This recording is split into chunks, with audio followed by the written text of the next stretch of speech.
이 다윗이 이스라엘 주변국들을 정복하여 어디로 가든지 이기면서 다윗 왕조의 기초를 튼튼히 세운 것은 하나님께서 다윗에게 하셨던 약속, 그 다윗의 왕조를 영원히 견고하게 하겠다, 이 약속의 말씀을 다윗의 생애에 이루어 주셨던 그런 결과였습니다. 그래서 사실인데 이러한 결과는 다윗에게 약속하신 말씀이 이루어진 것이기도 하지만, 다윗이 주변국을 다 정복하면서 이스라엘의 영토를 확장시킨 것은 하나님께서 이스라엘의 조상이었던 아브라함에게 하셨던 언약의 성취의 또 하나의 결과입니다. 하나님께서 아브라함에게 가나안 땅을 주시겠다고 약속하셨지 않습니까? 출애굽 이후에 여호사와 이스라엘 백성들이 이 가나안 땅을 정복했는데 다 점령하지는 못했습니다. 그래서 점령하지 못한 남은 민족들이 그들의 올무가 되어서 결국 사사시대에 이르러서는요, 이들이 그들을 섬기고 압제를 당하는 모습을 우리가 함께 보게 되지요. 그런데 오늘 이 다윗 때에 이르러서 비로소 하나님께서 아브라함에게 했던 약속을 다 이루게 된 셈인 것입니다. 이렇게 보면 하나님께서는 다윗에게도 신실하신 분이셨지만 특별히 믿음의 조상 아브라함에게 하셨던 말씀까지도 모두 다 남김없이 이루시는 약속에 신실하신 분임을 우리가 한 번 더 확인할 수가 있습니다. 오늘 본문은 계속된 다윗의 주변국을 정복한 이 전쟁의 기사 가운데 특별히 암몬과 아람 연합군과의 전쟁을 매우 구체적으로 기록하고 있습니다.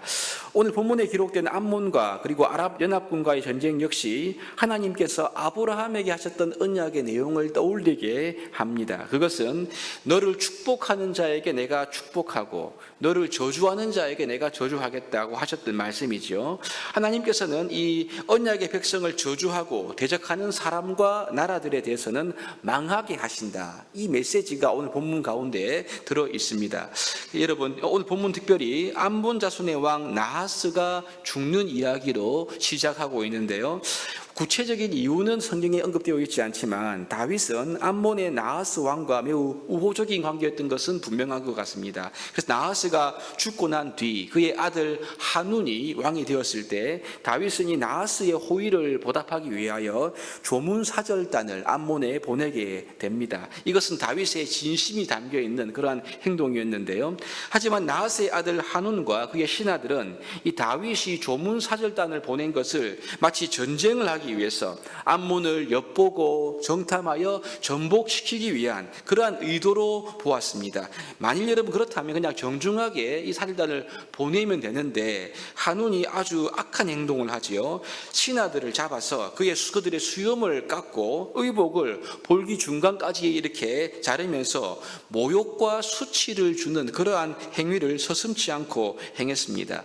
이것은 외교적으로나 그리고 인간적으로 굉장히 무례한 행위였는데요, 하눈이 이러한 조문사절단에게 모욕을 준 것은 사실 이스라엘에게 모욕을 준 것이고, 더 나아가 이들은 다윗의 조문사절단이었기 때문에 다윗에게 모욕을 한 것이나 마찬가지였습니다. 외교적으로 볼 때요. 이렇게 다윗의 조문사절단을 모욕한 이 하눈은 이제 다윗의 공격을 미리 예상하고 먼저 전쟁을 준비하게 되었습니다. 하눈의 전쟁 준비는 돈을 많이 들여서 아람의 용병을 데리고 오는 것이었죠. 그래서 당시 아람은 여러 개의 작은 국가로 이렇게 분리되어 있었는데요, 6절에 보시면 하눈이 은 1000달란트를 들여서 지불해서 아람 나하라임과 아람 마아가와 소바로부터, 다 아람 연합군들인데요, 이들로부터 병거 32,000대를 이렇게 고용하고 특별히 마아가 왕과 그의 군대를 고용하게 되었습니다. 그리고 그들이 메드바에 진을 치면서 다윗에게 싸움을 걸어오는 이러한 형국이 된 거죠. 무슨 말입니까, 여러분? 지금 다윗이 영토 확장을 하려고 먼저 군사를 일으켜서 전쟁을 한 것이 아니라는 것입니다. 이렇게 적들이 먼저 군사를 일으켜 싸움을 걸어오니까 다윗은 그게 응답하기 위해서 요압과 용사들의 온 무리 곧 다윗의 정예병들을 뽑아서 이들에게 보내게 됩니다. 아람의 연합군의 병거만 보니까 32,000대였기 때문에 이들은 굉장히 큰 규모의 군대였습니다. 그리고 여기에 요압은 정예병을 선발하는데 아람을 대적하기 위해서 정예병 중에 정예병을 또 선발해서 뽑아서 아람 용병들과 싸울 준비를 갖추게 됩니다. 나머지는 그의 아우 아비새가 맡아서 암몬 자손과 대치하게 되는 것을 보게 되죠. 가만히 전쟁 양상을 보면 요압의 군대는 앞뒤로 아람 연합군과 암몬 자손 사이에서 즉 두 진영을 상대해야 하는 매우 불리한 처지임을 우리가 볼 수가 있는데, 까딱 잘못하면 양쪽의 협공으로 몰살할 수 있는 그러한 불리한 조건이었습니다. 그런데 요압은 한쪽만 상대할 수가 없으니까 아비새와 나누어서 각각 진영을 상대하도록 하고 이스라엘 군대의 용기를 불어넣습니다. 그리고 무엇보다 하나님을 믿고 의지하며 하나님의 성읍들을 지키기 위하여 싸우자라고 하면서 결국 아랍 연합군과 싸우기 위하여 나아가지요. 이때 이 요압의 정예군의 기세에 눌렸는지 아람 연합군은 도망하게 되고요, 아람이 도망하니까 암몬 역시 도망하면서 성읍으로 숨어버리게 되었습니다. 이러므로 이스라엘이 이기지요. 이렇게 아랍 연합군이 요압에게 패하니까 그들은요 이제 강 건너편에 있는 아람 사람들에게 도움을 청하면서 하닷 에셀의 군사령관 소박이 거느리는 군대를 더 끌어들여서 다시 쳐들어오게 되었습니다. 이때에는 다윗이 직접 이들과 맞서 싸우게 되고 결과적으로 군 지휘관이었던 소박을 죽이게 되고요, 이 전쟁에서도 다윗이 이기게 됩니다. 이 이후로는 아람 사람이 다윗과 화친하게 되죠. 더 이상 싸울 엄두를 내지 못한 것입니다. 그리고 암몬 자손 돕는 것을 더 이상 원치 않았다. 이렇게 오늘 말씀은 끝나고 있고요. 그리고 이 다음 장 20장에 가면요, 결국 다윗이 암몬도 정복하는 것으로 나오고 있습니다. 여러분, 암몬 같은 경우에는요, 나하스가 통치할 때는 이 다윗에게 호의를 베풀었고 다윗과 아주 우호적인 관계였습니다. 그때는 암몬에게 아무런 문제가 없었지요. 그런데 여러분, 이 나하스가 죽고 하눈이 왕이 되면서 다윗을 축복하는 호의적인 태도에서 돌변하여 이제 다윗을 적대시하고 모욕하고 저주하는 태도로 돌변하니까 하나님은요, 이 암몬뿐만 아니라 이 암몬 편에 붙어서 이스라엘을 대적했던 아람의 그 수많은 연합군마저도 완전히 심판하는 이러한 결과를 보게 되는 것입니다. 여러분, 왜 이런 결과가 있습니까? 물론 요압의 정예병들의 전투력이 좋았겠지요. 하지만 그것이 아닙니다. 하나님께서 요압 편에 그리고 이스라엘 편에 있었기 때문임을 우리가 알 수 있습니다. 하나님께서 다윗이 다스리는 나라의 편에 있었기 때문에 하나님의 능하신 손의 도움으로 다윗이 승리할 수가 있었던 겁니다.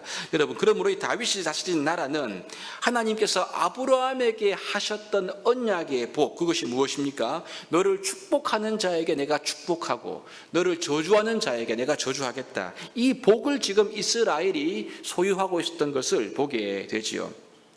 여러분, 이러한 복은 다윗의 나라뿐만 아니라 오늘날 예수 안에 있는 성도들, 나아가 예수 그리스도를 주로 고백하는 하나님의 교회 안에도 이 복이 있습니다.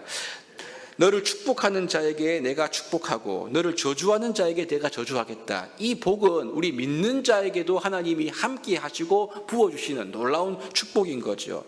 이 땅을 살아가는 우리 역시, 교회 역시 오늘 본문에 이스라엘 같은 다윗 같은 경우를 당할 때가 있습니다.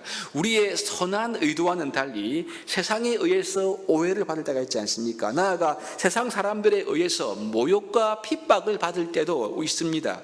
하지만 분명한 사실은요, 성도와 우리 교회가 세상에 의해 오해와 박해와 핍박을 받기도 하지만 아브라함에게 약속하신 하나님의 말씀, 이 축복, 너를 축복하는 자에게 내가 복을 내리고 너를 저주하는 자에게 내가 저주하겠다. 이 약속의 복은 지금도 교회 안에 우리 주를 믿는 신실한 성도 안에 흐르고 있다는 사실을 믿어야 합니다.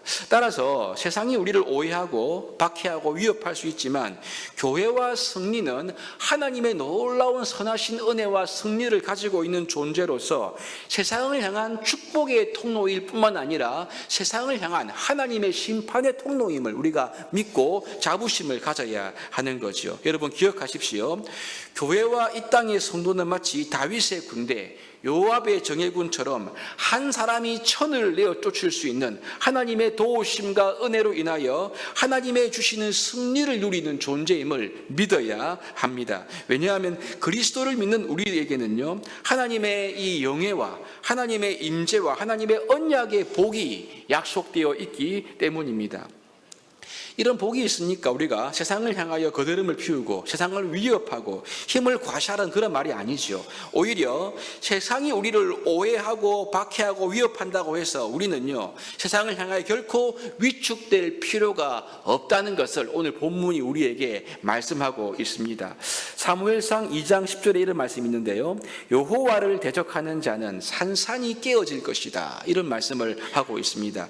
주 예수 그리스도를 구주로 믿고 고백하는 오늘날의 이 성도와 교회는요, 하나님께서 아들의 피값으로 사신 하나님의 특별한 소유입니다. 그 교회와 성도들을 대적하고 저주하는 무리들은 결코 주님으로부터 오는 심판을 면할 수가 없는 거죠. 우리에게는요, 우리의 편에 서 계시는 든든한 아버지 하나님이 계심을 우리가 믿어야 합니다. 이 믿음으로 세상의 박해와 세상의 오해와 공격을 향하여 우리가 전혀 위축됨이 없이 하나님의 의로움, 하나님의 선하심, 하나님의 사랑을 드러내고 하나님 그분의 주시는 놀라운 승리를 우리가 누리는 인생이 되어야 할 것입니다. 지금도 다윗처럼 하나님의 언약 안에 있고 주님을 신실하게 믿는 백성에게는요, 내가 너를 축복하는 자에게 복을 내리고 저주한 자에게 저주하겠다, 이 하나님이 우리를 붙드시고 지키시고 함께 하시는 약속이 있다는 것을 믿고 이 땅 가운데 하나님의 축복의 통로, 그리고 하나님의 심판의 통로로서 우리가 의롭게 진실하게 거룩하게 살아가는 우리 모두가 될 수 있기를 주님의 이름으로 축복합니다.